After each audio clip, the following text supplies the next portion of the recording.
민선 8기에 당선되시는 단체장이나 의원님들이 향후 5년 또 재선이나 한 번 더 하시면 10년이잖아요. 예. 이 향후 10년, 5년에 노동시장이 뭐 다들 아시겠지만 플랫폼 프리랜서 등으로 예. 또 다른 제도 밖의 노동자들이 영역이 있다. 그래서 민선 8기에 관심을 갖는 단체장님이나 의원님들이 있으면 공약이든 비전이든 과제로서는 특수고용 플랫폼 프리랜서 등 기존의 비정규직에도 포괄되지 못했거나 이 비정규직 노동자들보다도 더 제도 밖에 있는 노동자들에 대한 보호나 지원 사업 등이 주된 영역으로 저는 하실 수 있을 것 같아요. 그리고 그게 아직은 일부를 제외하고 나서는 거의 없기도 하고 그래서 본인만의 이게 지방선거에 출마하시려면 후보님들의 브랜드 자신의 영역으로 해줬으면 좋겠고요. 아까 말씀하셨던 유급병가 지원 제도도 여기에 해당될 뭐 이제 수 그럴 수 있겠네요. 있는 거죠. 교육 훈련도 될 수 있고 유급병가도 교육 훈련, 예. 그다음에 뭐 법률 지원 이런 여러 가지 것들도, 영역들에서 그러니까 정책 대상으로는 예. 그 한 영역이 있을 것 같고요. 또 이제 두 번째가 10인 미만 5인 미만 우리가 작은 사업장이라고 하는 이곳에 저는 사회보험 지원 사업을 좀 적극적인 관심을 해줬으면 좋겠어요. 왜냐하면 5인 미만, 10인 미만, 특히 5인 미만은 근로기준법도 예외가 많고 사실은 임금 수준도 낮고 그래서 뭐 5인 미만을 근로기준법 적용해라 이건 이제 중앙 정부 역할이니까 적어도 우리 지방 정부가 할 수 있는 것은 다는 못하지만 사회보험 중에 대표적으로 이제 고용보험하고 산재 등이죠. 예. 그래서 그리고 교육훈련까지 이런 정책들을 좀 관심 갖고 우리의 교육훈련은 취업을 전제로 만 하는 것만 일자리 사업 중심 교육훈련이 돼 있죠. 근데 사실은 숙련이나 여기에서 노동자들이 익혀야 될 직무 관련된 것은 이제 그런 것들을 광역하고 좀 같이 해서 기초는 이제 그럴 시설이 없기 때문에 그래서 이제 두 번째로는 사회안전망 교육훈련 제도를 했으면 좋겠다는 생각이 있고요.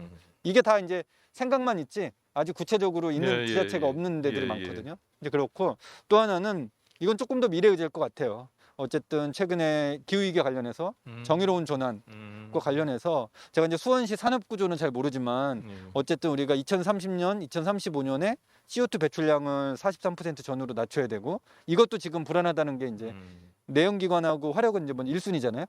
그런데 아마 수원 지역에도 일부 산업은 당장 현안이 있는 사업이 있을 수도 있고요. 그리고 이제 미리 준비하는 게 대단히 중요한 것 같아서 그런 사업들이 기후위기 정의로운 전환은 확 안 왔지만 구조조정 합리화 산업, 산업전환, 디지털 전환. 저는 콜센터도 10년 되면 많이 변할 것 같아요. 자동화로. 그러겠네요. 그런 업종들이 우리 지역에 빨리 자동화되거나 산업 전환이 이루어지는 데가 어디 같으면 미리 이제 어쨌든 준비를. 근데 사실 지방 정부가 경제 정책이라고 할 게 없는 것 같아요. 현재로서 노동 정책만큼이나 그렇지 않나요? 지금 우리 이렇게 따지면 이제 또 분권 이런 얘기를 이제 해야 돼서 이제 쉽지 않은 얘기긴 한데 어쨌든 모든 걸 현재적 수준에서도 고민해 볼 수 있는 게 있다라고 계속 제가 얘기하는 거죠. 이 청취자들을 위해서 사례를 말씀드리면 사례를 와두면 확 와닿는데 1990년 초에 프랑스 사르코지 대통령이 당선이 됐는데 그때 프랑스에 약 350명에서 400명 정도 되는 의류 공장이 해외로 떠나려고 그랬어요. 인건비 뭐 타산이 안 맞아서. 그래갖고 그러니까 그 지역이 공동화가 될 수도 있고 정권 초기에 프랑스가 난리가 났어요. 프랑스 노동자가 세잖아요. 뭐 이상한 거 던지고. 그러니까 이 정권 초기에 이걸 해결하지 못하면 갈등이 심해질 것 같다. 그래서 사르코지 대통령이 자기하고 안면이 있는 루이비통 코리아에 제안을 했어요. 임원한테 야 이런 거 니네가 좀 어떻게 인수해서 잘 해보면 안 되겠네? 그래도 고민하다가 인수를 했어요. 근데 한번 여쭤볼까요? 몇 개월 동안 그 의류 만드는 공장에 있는 노동자들을 교육훈련 시켜서 루이비통의 피혁과 화장품, 코스메틱으로 퀄리티가 높은 노동자들로 전환했을까요? 얼마 안 걸렸을 것 같아요. 비슷한 일이어서. 아마 우리 이거 보는 애들 야 뭐 3개월? 이렇게 생각할 거예요. 그러니까 그 정도? 1년 6개월. 그렇게 무려 오래 걸려요? 1년 6개월 동안 그 당시에 받는 임금 수준을 유지하면서 루이비통 코리아의 퀄리티를 맞추려고 교육훈련을 계속해서 짧게는 1년, 길게는 1년 반 동안 교육훈련 한 다음에 그렇게 된 거예요. 결코 쉬운 일이 아니군요. 그러니까 우리는 뭐 한다 그러면 3개월에 어디 에듀 어디 가서 그러니까 거기 나오면 갈 데가 없는 거죠. 그러니까 그 정도의 투자를 좀 미리 우리가 5년 이내에 발생할 업종, 뭐 10년 이렇게 좀 봐서 좀 길게 준비하면 특히 수원은 이제 그래도 100만 도시니까 예. 광역하고 같이 좀 120만입니다. 네, 120만. 되게 중요하거든요. 그러니까 이제 이게 지금 정의로운 전환 뭐 그 산업구조 변화라든가 이 얘기하다 나온 거잖아요. 그러니까 이게 되게 민감한 부분이에요. 뭐냐 교육훈련 얘기할 때, 그러니까 현장에서 이제 제조업이나 이렇게 이제 하시는 분들하고 이제 제가 뭐 이런 이렇게 얘기를 하잖아요. 근데 일단 이분들은 굉장히 자부심이 강해요. 청년 노동자로서의. 근데 사실 이게 제대로 된 체계적인 교육을 받은 게 아니라 현장에서 그냥 암묵지로. 숙련이 형성된 거거든.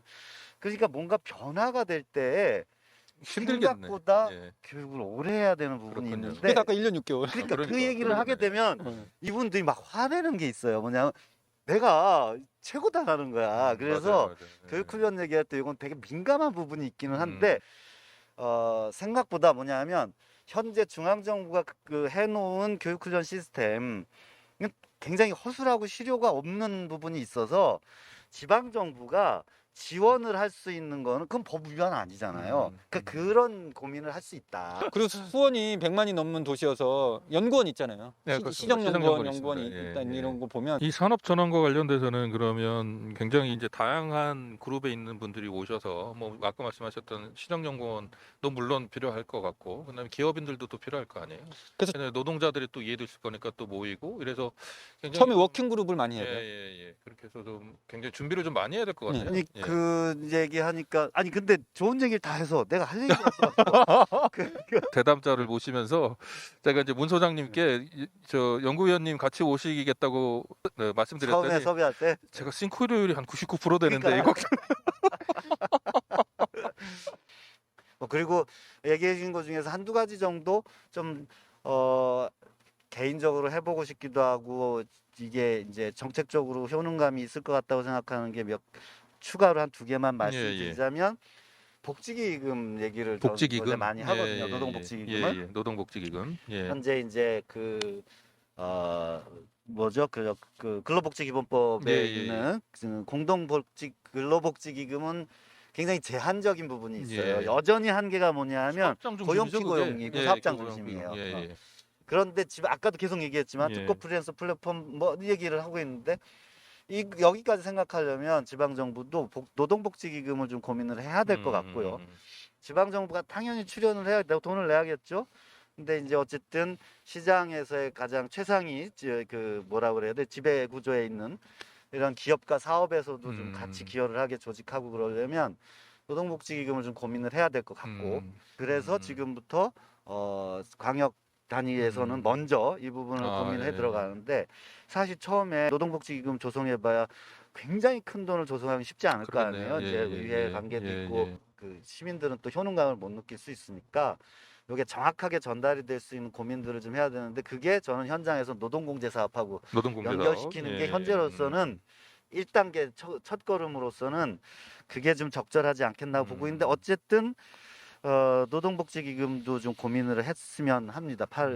앞으로 이제 지방 정부에서는. 그리고 또 하나는 근로감독 문제도 쟁점이 많고 논쟁이 많은 부분인데 그런데 근로감독의 권한이 중앙정부에 있냐 지방정부에 이양할 수 있냐 논쟁은 있지만 여러 가지를 검토해 봤을 때 보완적으로 갈 수 있는 방법 찾을 수 있어 보여요. 제가 보기엔. 그래서 지방정부는 이걸 규제나 단속의 개념이 아니라 행정 서비스라고 보는 거죠. 행정이 이게 법을 잘 알게 하고 그 법을 지키기 위해서 필요한 걸 조력하고 도와주고. 그러니까 뭐 이렇게 좀 쉽게 얘기하면 예방적 활동에 대해서는 좀 그렇죠. 지방 정부로 좀 넘겨주고 뭐 이런 거 근데 그렇게 좀 이해하면 되는 너무 거죠. 소극적으로 이게 정부가 캠페인이 정부가 할 역할은 아니잖아요. 선전전이 정부가 할 역할은 아니니까 그걸 좀 제도화해서 행정적으로 접근할 수 있는 방안을 찾아보자라는 거죠. 의정 포럼에서 노동 관련된 걸 좀 많이 해줬으면 좋겠어요. 다양한 의정 무슨 위원회 뭐 특별위원회 많은데 전국 그 어디에도 노동을 가지고 무슨 특위가 만들어진 지자체 찾아본 적이 없고 일부 민생에 노동을 넣어서 하거나 그런 거에서 조금 부담이 되면 여러 어떤 포럼에서 한 세션 정도라도 두 번째는 시민단체들은 의원님들 해외 연수 가는 거 반대하지만 저는 찬성이에요. 예, 예. 해외 선진적인 노동도시, 예. 노동정책이 있는 기구, 단체들을 보고 오셔야만 야 우리 왜 없었지? 이런 거거든요. 그러니까 과거에는 뭐 외유성 뭐 이렇게 표현을 하지만 저는 프로그램 문제다. 그래서 가서 뭐 독일 브레멘이라든가 저도 적극 예 스웨덴 예테보리라든가 노동시간 단축한 지자체 그리고 이런 그 이주 노동자들을 위한 그러니까 적극적으로 한 지자체 뭐 많이 있거든요. 원포인트라도. 그러니까 종합적으로 잘하는 도시 찾기는 힘들지만 예. 그래서 이렇게 있으면 그래서 한 도시에서 저는 하나만 보고 오셔도 기억에 남는 거고 그런 걸 마음에 담고 오셔서 야 우리 지자체 지방정부에 이런 거 해야 되는 거 아니야? 혹은 또 조례로 하실 수 있는 권한이 있어서 그 많은 좋은 아이디어 그리고 정책 제안해 주셨는데 이렇게 가만히 보니까 나중에 말씀하신 거 빼고는 어쨌든 좀 돈이 들어가는 사업들이에요. 예, 플랫폼 노동자, 특고 노동자 지원하는 뭐 유급종가든 아니면 뭐 이들을 위해서 상담하거나 또 교육할 만한 이런 것도 또 돈이 들어가는 거고. 그다음에 소규모 사회보험 지원 사업은 이거 돈 많이 들겠네요. 네, 많이 들어요. 예. 근데 그 돈을 직무 관련 교육 이런 것도 그렇고. 예. 조금 관점을 바꿔보죠. 두려워하지 말 게 뭐냐면 코로나 2년 사이에 고용안정지원금, 고용유지지원금, 특고 프리랜서 무슨 플랫폼 지원금 이거 했잖아요. 경험해본 거예요. 그러면 이제 코로나 이후를 얘기하는 거니까 그때 썼던 돈을 생각해 보니까 이제는 뭐 그 사회보험 지원이라든가 이렇게 할 수 있는 거 아니야? 이렇게 생각해 그런 생각을 해보자라는 거죠. 어차피 썼었잖아 한번. 그거 여기다 쓰면 좋네요. 되지. 예, 그러네요. 충분히 가능하겠는데. 가장 중심적으로는 수원시에 예를 들어서 10인 미만 저임금 노동자들 대상으로 우리가 교육훈련은 책임질게 라고 하는 거죠.